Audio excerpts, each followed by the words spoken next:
So let's talk about the relationship between the development office and the mission of a university. This is a unique question. As I mentioned earlier, President Boren's presence within the development structure is unlike any other president that this consultant firm had viewed in their history. They have been around for 63 years. Wow. So lots of exposure. Exactly. 262 different institutions of higher education they have worked with. So you look at what President Boren's goals and priorities are, and he sits down and he'll draft those out. These are done through visits with deans or directors or the students themselves. And he'll sort of put together a master plan. This is what I want to do over this next year, or 3 years, or 5 years. And then he sits down with us, we in the development office, and said, let's work on a strategy to increase scholarship dollars, for example. And let's work on that strategy, and what I would like to see is an increase up to a certain level. As I mentioned earlier, we've raised over $235 million in scholarships at the University of Oklahoma this year, and double the number of scholarships that were given in the last 5 years. We've been able to double. That was a presidential goal and priority. So what we did, we went out and talked to foundations. We went out and talked to corporations. And we went out and talked to individuals. And what we tried to do is to sell the passion and the need for scholarship dollars at the University of Oklahoma. And they are responding. That's how it works. And so what we do is we help identify needs. We help identify individuals that would be interested in giving. We're seeing, University of Oklahoma, we're seeing donors, for example, are beginning to give outside their normal giving areas. Let's say, for example, a graduate from the College of Engineering or the College of Earth and Energy, New Bern College of Earth and Energy. A lot of those programs are very well taken care of. They're endowed. That means they'll be preserved. Teachers are endowed. So those positions will be preserved in perpetuity. So now they're beginning to branch out and do things in the area of fine arts, for example. Or, if you're fortunate enough, I get a phone call from a donor saying, Tripp, I have some extra resources this year. Is there a presidential goal or priority that he is working on that I could help with? Yes. So I sit down, kind of outline what those would be, knowing, because I need to know the donor, that's how successful we are, is knowing what the donor's wishes are. I sit down and draft out some of those thoughts. I share those with the president.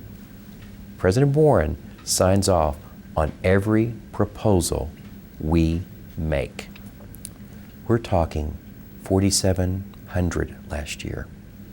He signed off on every one of them. That's how involved he is with the fundraising process. That also helps him know exactly what we're doing, how we're doing it. Then we go back to the donor, we present this in a proposal format. We may go visit with them. They may come to campus. They may have a meeting with the president. It just depends on what the issue is and the type of donor in which they are.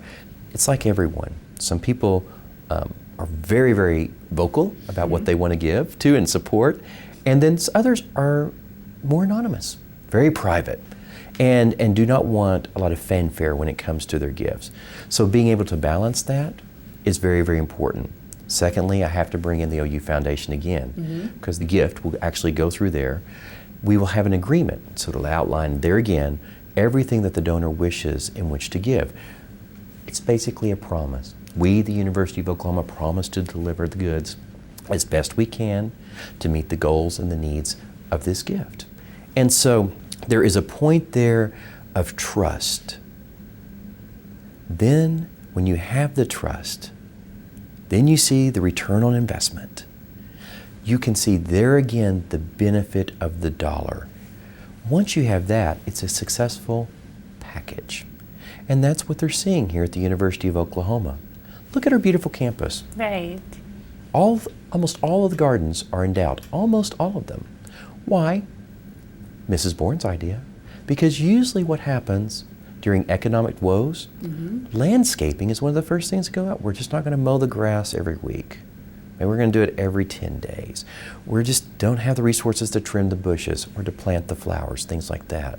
A number of years ago, Mrs. Bourne saw that.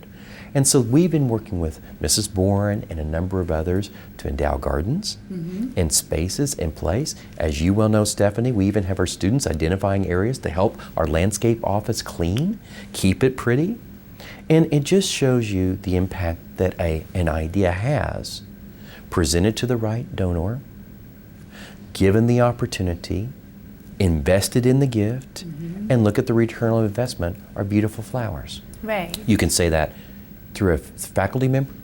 You could say that through a student scholarship program. You could say that in a building on our campus. You can say it through a program of study. For example, like new programs, the Center for Quality Communities and the College of Architecture. That particular program was the brainchild of Mrs. Bourne and President Bourne.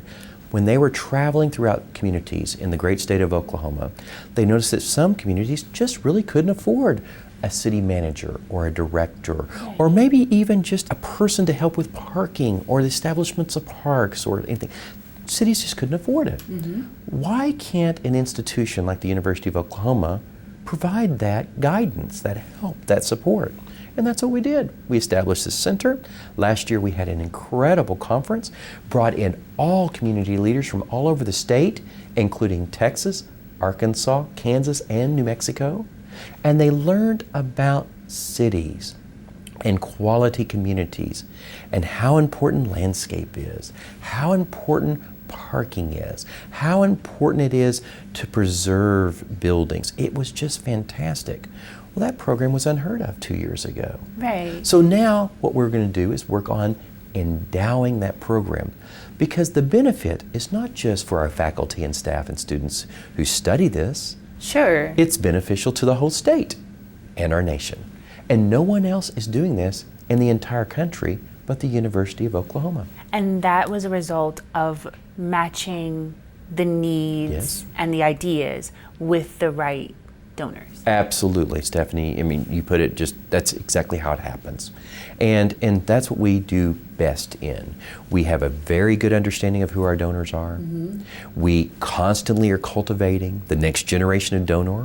What are they interested in? Because I have donors that have given for a number of years that are interested in one or two or three things, but our new donors are interested more in high-tech types things. Right. They're interested more in entrepreneurship type programs. They're interested in more structures of study. So what we're beginning to see now, Stephanie, is that you can get a degree in the Price College of Business with an emphasis on energy management from the College of Engineering, and some diversified experience in what the Mewburn College of Earth and Energy could provide. There again, the trifecta. So it's not just a business degree, but they have an engineering background and a familiarity with what's going on in earth and energy. That is unheard of on most institutions. It's because of President Bourne's leadership, the dean's leadership, the faith and loyalty they have in the institution and in our president, that we're able to make programs like that work. And our faculty respond to that because it's new and exciting. It's not the same old stuff that we were learning in the classroom, but it's new, it's exciting.